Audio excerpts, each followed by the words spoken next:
दोस्तों, तेजस्वी यादव ने जो रैली कल बिहार में की है उसकी धमक, उसका शोर आपके कानों में पहुंच चुका होगा।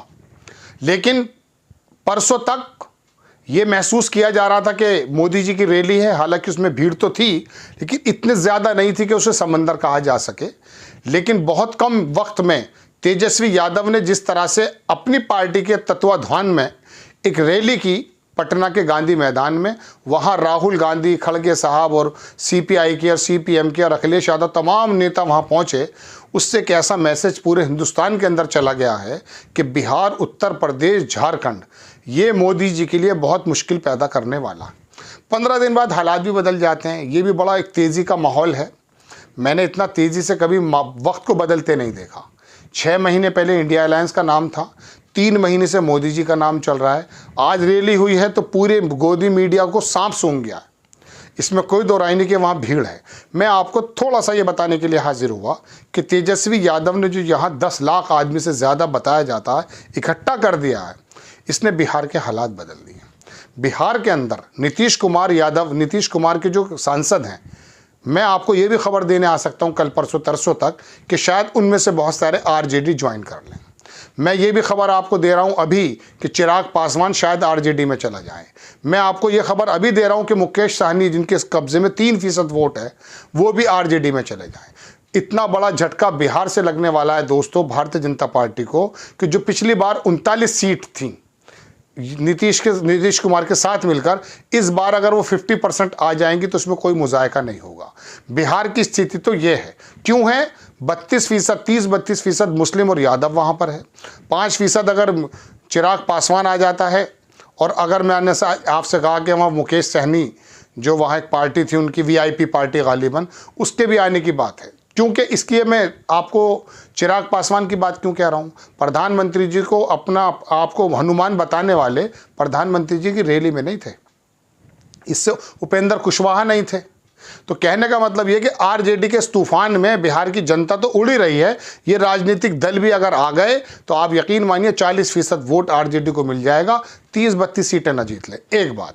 दूसरी बात, मैंने आपसे कहा कि नीतीश के जो एमपीज़ हैं वो क्या वजह, नीतीश कुमार की पूरी राजनीति प्रधानमंत्री जी ने ख़त्म कर दी।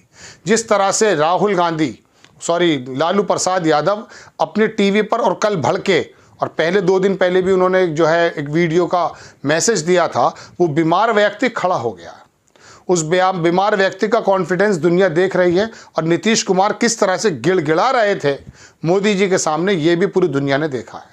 नीतीश कुमार की पार्टी जदयू का तो समझ लीजिए, नीतीश कुमार के झुकने से जो मॉरल था वो ख़त्म हो चुका है। बहुत सारे नेता टिकट के ऊपर नीचे होने पर भी गद्दारी कर सकते हैं अपनी पार्टी के साथ, और वहाँ सबसे बड़ा जो प्लेटफॉर्म नज़र आया है वो इस टाइम तेजस्वी यादव का है।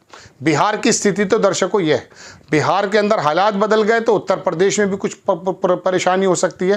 लेकिन झारखंड के अंदर जो आदिवासी लोग हैं वो तो, जो पहले 14 में से 11 सीटें मिली थी मोदी जी को, वो नहीं मिलने जा रही हैं। वो साउथ के अंदर अपनी जगह बना रहे हैं, लेकिन उनकी हिंदी बेल्ट में ही तेजस्वी यादव ने, इस रैली ने हालात बदल कर रख दिए हैं। आने वाले समय में उन 39 सीटों में 19 रह जाएँ, 9 रह जाएँ, कोई कुछ नहीं कह सकता। लेकिन मैंने ये भी आपसे कहा कि ऐसा भी हो रहा है कि हर 15 दिन बाद रंग बदल रहा है, लेकिन ये रंग जो है बिहार के लोगों का, ये बदलने वाला नहीं है।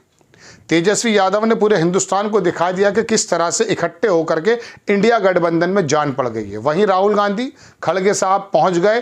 पूरी रैली के अंदर मैं कह सकता हूं कि एक ऐसा उबाल आ गया, और लालू प्रसाद यादव ने किस तरह से कटाक्ष किया है मोदी पर, वो पूरे हिंदुस्तान ने देखा है। किसी की इतनी हिम्मत नहीं है, लेकिन वो बीमार व्यक्ति जिसका ट्रांसप्लांट हो चुका है, वो मोदी की आंख में आंख डाल करके खुला चैलेंज कर रहा है कि 2024 में आप आएंगे नहीं।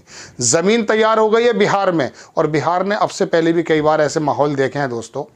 मैं आपसे बहुत पहले किसी वीडियो में बताया था कि 50 बरस पहले जेपी ने भी इसी मैदान के अंदर एक रैली की थी। अंग्रेज़ों से पहले भी चंपारण जब आंदोलन चला था, जब भी यहीं पे रैली हुई थी। सामाजिक न्याय की धरती है बिहार।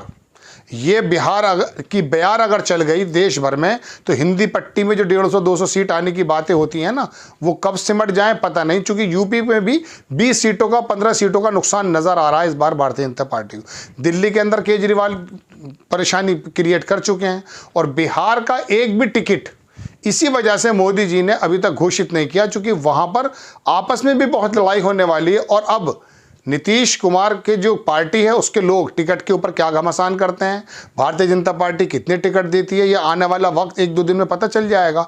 लेकिन बिहार में एक भी टिकट डिक्लेयर करने की हिम्मत मोदी जी की नहीं हुई। उत्तर प्रदेश की बात मैं आपको दूसरे एपिसोड में बताऊंगा, लेकिन बिहार के अंदर हालात, इस रैली ने पलट दी है सत्ता, ये मानकर चलिए। आपको खबर कैसी लगी अपनी राय कमेंट्स बॉक्स में ज़रूर दीजिएगा। चैनल को सब्सक्राइब कीजिएगा, शेयर कीजिएगा। नेक्स्ट टाइम मैं किसी खबर के साथ हाजिर हो जाता हूँ। जय हिंद।